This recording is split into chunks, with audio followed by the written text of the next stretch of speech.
છોટાઉદેપુર જિલ્લાના જંબુગામ ખાતે બન્યો ગંભીર બનાવ। ઉરસંગ નદીના પ્રવાહ વહી ગયા એક 65 વર્ષીય વ્યક્તિ। જંબુગામ ખાતે આવેલ ઉરસંગ નદીમાં એક મુલદર ગામના વ્યક્તિ પાણીના પ્રવાહમાં ડૂબી ગયા।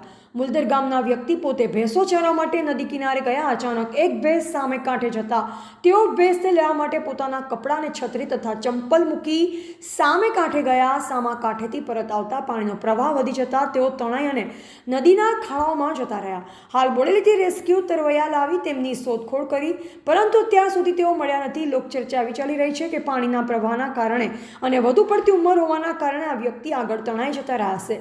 ડૂબેલ વ્યક્તિ ક્યારે મળશે તે હવે જોવું રહ્યું। સ્થાનિક પોલીસ પણ ઘટના સ્થળે આવી ઘટનાની સમગ્ર તપાસ હાથ ધરેલ છે। ટીવી18 ન્યૂઝ નેટવર્ક સાથે રિપોર્ટર ઝહીર સૈયદ, બોડેલી, છોટાઉદેપુર।